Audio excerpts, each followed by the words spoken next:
From the nation's capital, Eye on Washington with Marilee Joyce. A weekly discussion about the federal issues most important to Nevada. And now, from Washington, D.C., here's Marilee Joyce. And good day to you. I'm Marilee Joyce, and this is Eye on Washington, the only statewide Nevada news program produced in Washington, D.C. Every week, Eye on Washington takes you straight to Capitol Hill for a discussion with Nevada's delegation and other leaders about the federal matters that matter to you. Today's topic, inclusion, the growing focus on diversification in the workforce in Nevada and nationally.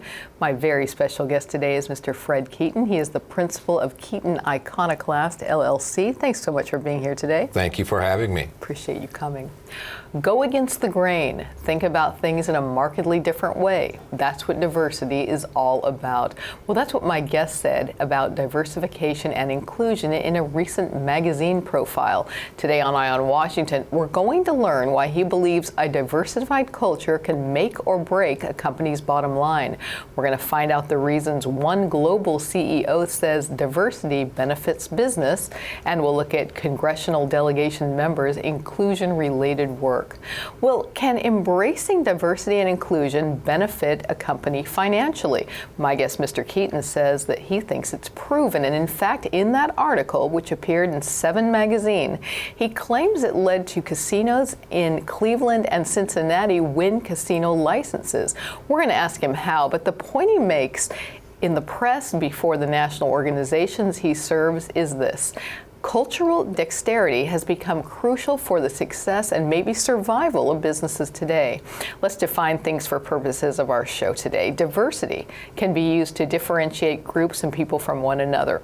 Generally also means respect for differences in ethnicity, gender, age, national origin, sexual orientation, education, and religion. Inclusion can be the state of being valued, respected, and supported. So, first of all, Mr. Keeton, welcome to Eye on Washington. Now, you went from a boy born in Mississippi when Jim Crow laws were still observed by many. In fact, I read in that profile that you witnessed a theater owner closing to close his theater rather than he wouldn't let blacks and whites sit together.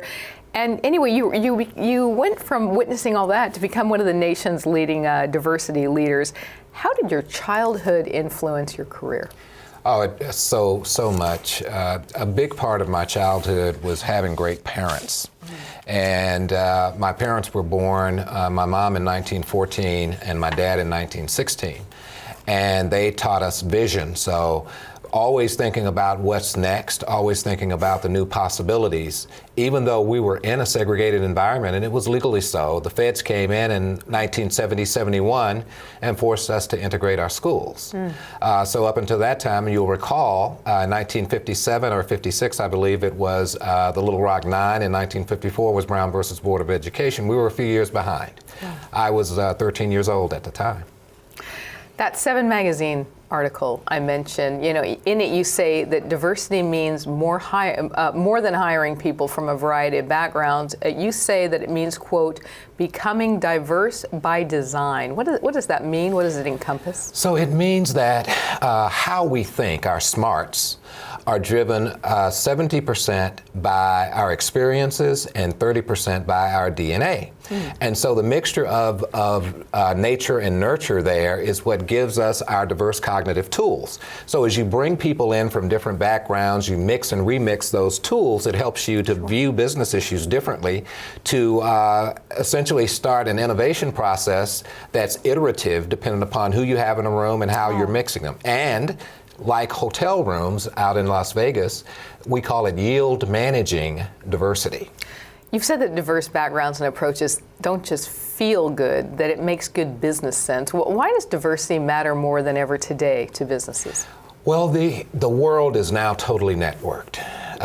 We are impacted by global issues. We are impacted by disruption. If you look at Uber, if you look at Lyft and some of those organizations, the VRBO and others, where you used to have to go to a hotel room or you used to have to get a cab and that kind of thing. Now people are using their own vehicles. It's a totally disruptive approach to thinking about things. That is happening across industries. So literally industries are growing on the edge, doing things that we never thought possible because of big data, because of technology, because of our linkages. And that's key. That's all about diverse linkages.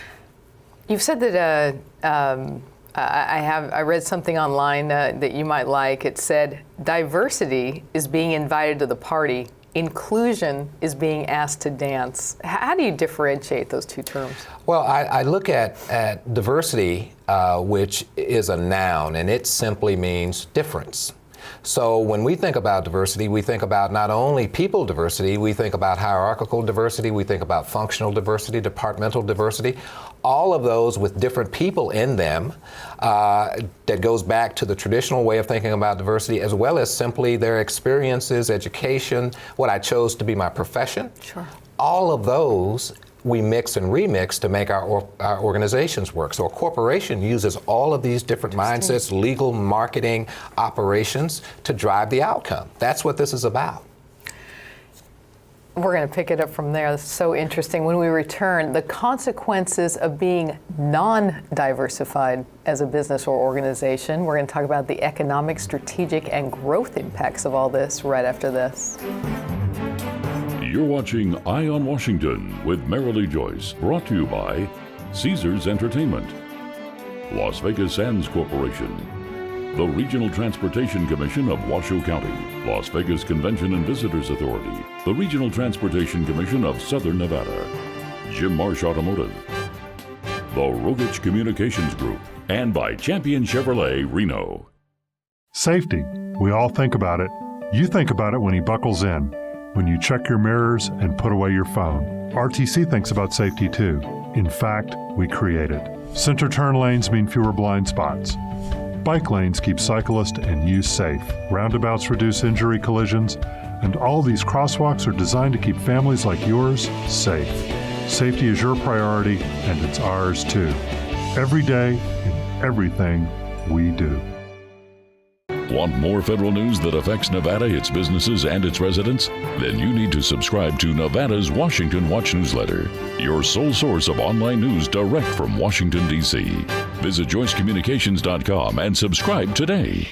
All of us at Caesars Entertainment have something we want to say. Play responsibly. Play responsibly. We don't want you to gamble if you've had too much to drink. You shouldn't gamble if you're lonely or depressed. And if you're under 21, you're not allowed to play. No. No matter which of our casinos you come to, our message is always the same. Play responsibly. Play responsibly. Play responsibly. We know you're coming to our casinos to have a good time, and we always want you to leave feeling like you did.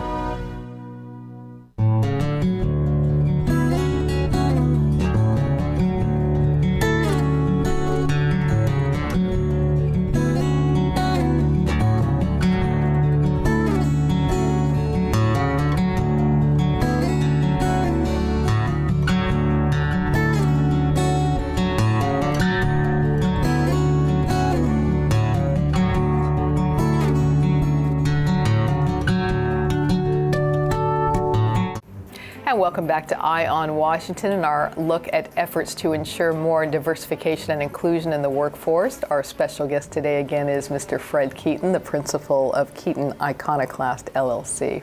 Well, let's look now at why there is such emphasis today on diversity in business. Last summer, the international chairman of PricewaterhouseCoopers posted an article about all this on the firm's website. The piece was called 5 Reasons Why Diversity and Inclusion Matter to Every Business and Every Employee. It claimed diversity and inclusion lead to more innovation, more opportunities for all, better access to talent, and better business performance. And here's why, according to author Dennis Nally. First, he said, diversity and inclusion lead to equal opportunities for everyone. Next, it's good for business, leading to higher market share and a competitive edge in accessing new markets.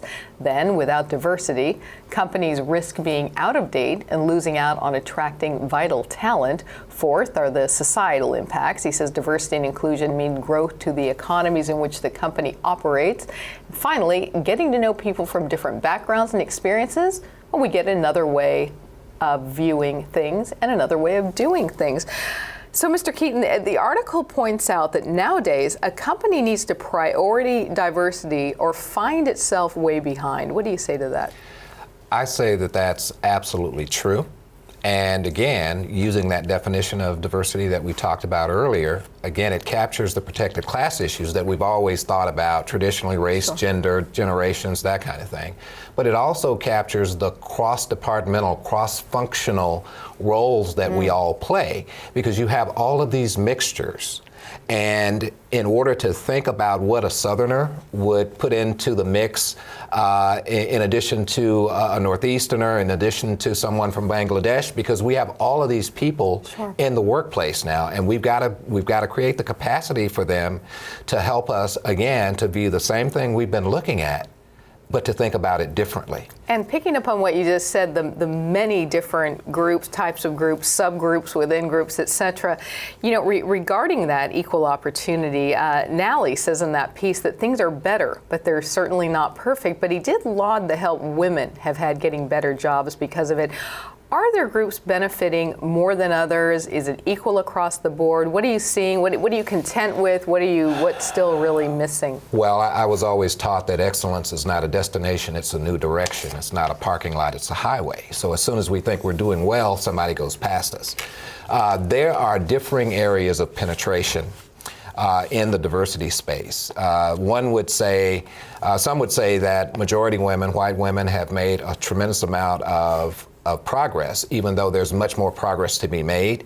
That minority women, if you were to look at the CEO positions and the like, it's not where it needs to be for either majority or minority, but there are more majority women in those roles than minority women. So you can look in each one of these areas and you can see differences in those areas. My take is always looking at how you manage all of those dimensions of diversity in a way that get you to optimal numbers, no matter which. And essentially what you're doing is being highly intentional. So when you think about this, one of the shortcomings with those folks who try and manage around this is it's not viewed as a business discipline in some organizations.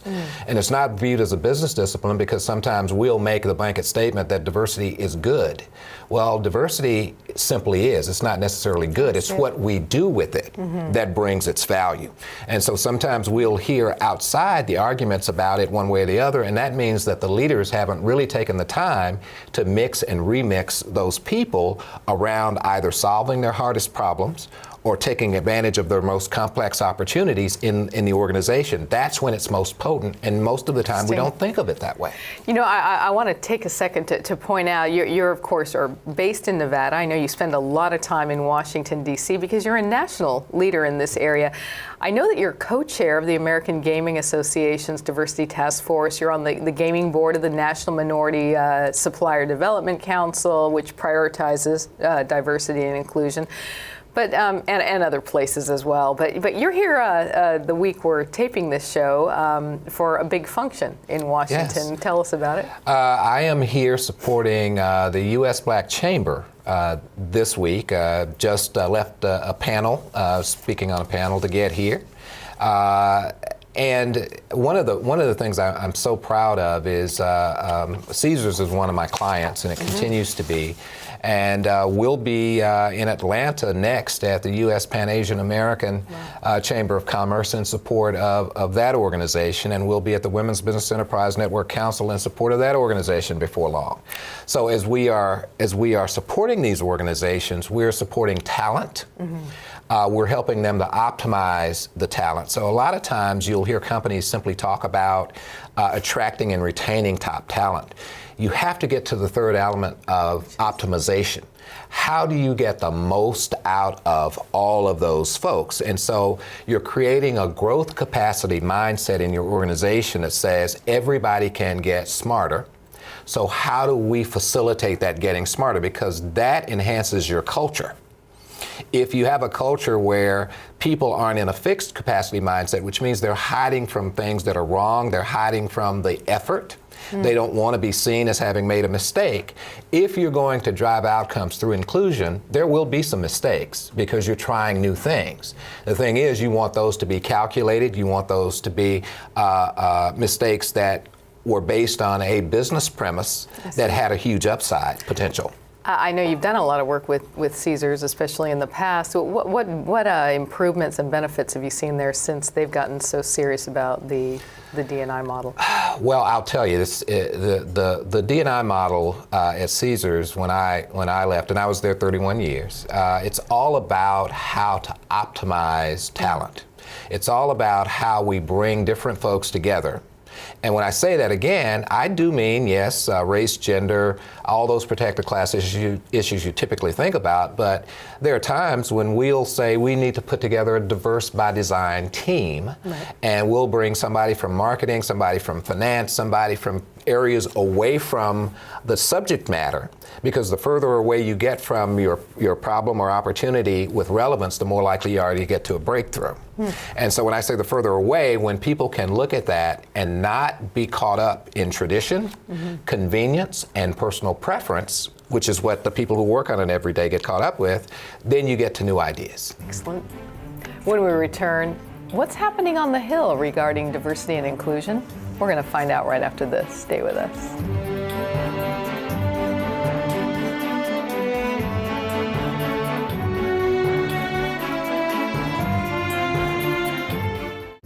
Nevada's direct link to Capitol Hill.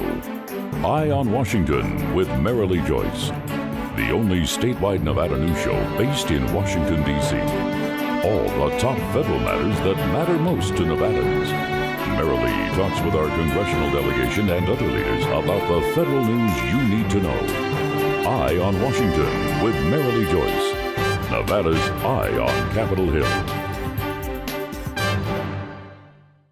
Safety. We all think about it. You think about it when he buckles in, when you check your mirrors and put away your phone. RTC thinks about safety too. In fact, we create it. Center turn lanes mean fewer blind spots. Bike lanes keep cyclists and you safe. Roundabouts reduce injury collisions, and all these crosswalks are designed to keep families like yours safe. Safety is your priority, and it's ours too. Every day, in everything we do. Every child follows a path in life. For many, that path will lead them to a door that gives them a place to grow, to learn, to belong, a place to forge their future. Because while many doors open, these doors transform. They did for us. Support your local Boys and Girls Clubs. Great futures start here.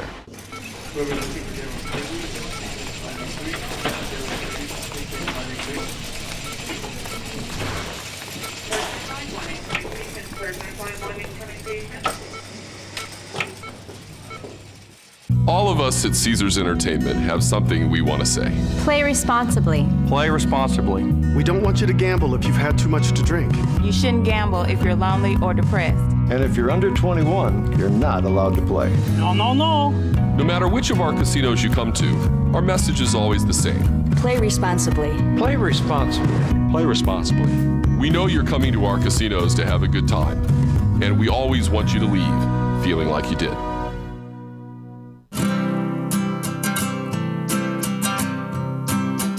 Every day across America, excess food is gathered by a network of good people at local food banks, giving hope to millions of children who struggle with hunger. They've earned their wings, and you can too. Together, we can solve child hunger. Support Feeding America and your local food bank at feedingamerica.org.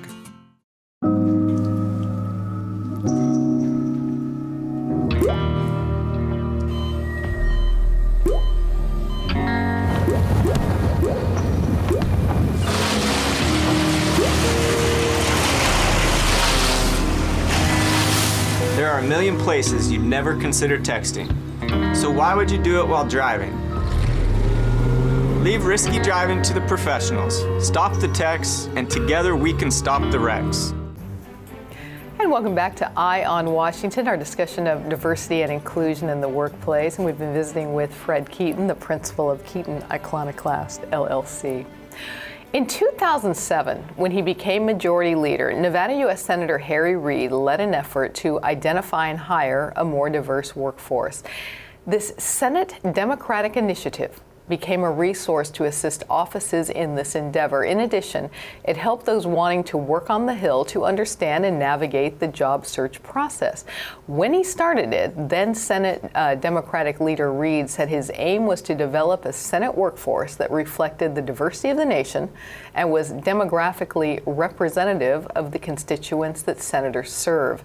In a statement about the initiative from his office, it says, quote, "Our concept of diversity and inclusion embraces differences in race, ethnicity, religion, disability, and sexual orientation, as well as recognizes the military service of our veterans." Mr. Keeton, that initiative's not that old, and yet just in the short time since, efforts like this are so much more commonplace. What's changed of late regarding awareness of this issue?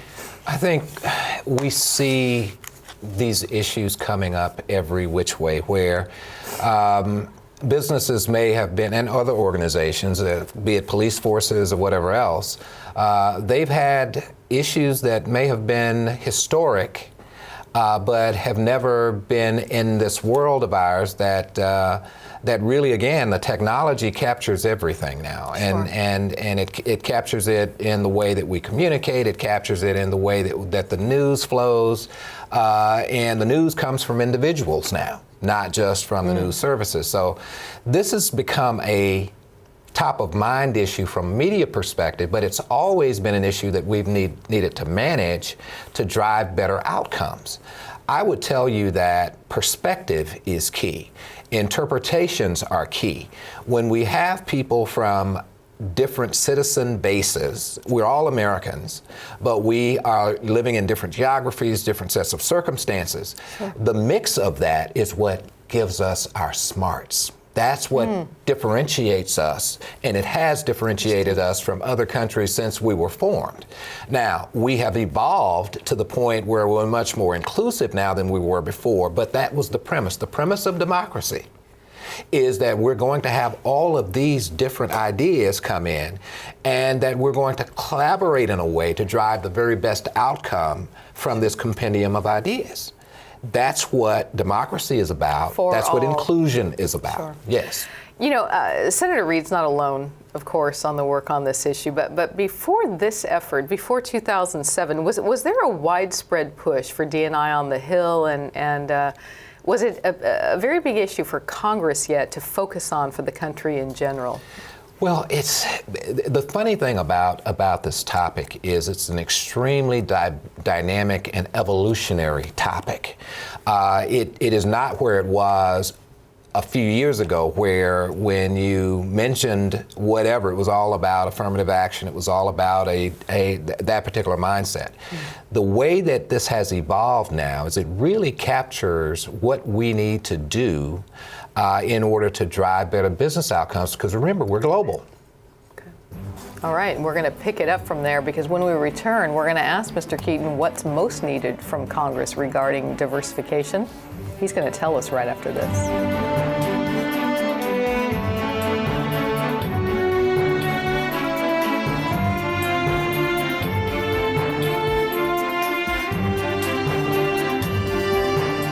All of us at Caesars Entertainment have something we want to say. Play responsibly. Play responsibly. We don't want you to gamble if you've had too much to drink. You shouldn't gamble if you're lonely or depressed. And if you're under 21, you're not allowed to play. No, no, no. No matter which of our casinos you come to, our message is always the same. Play responsibly. Play responsibly. Play responsibly.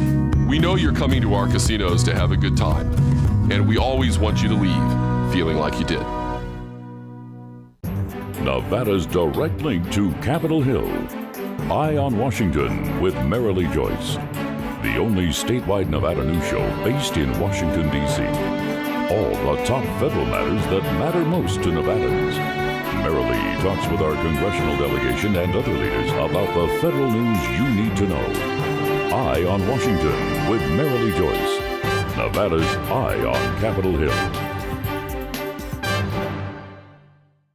I'm a teacher. Let me tell you what I make.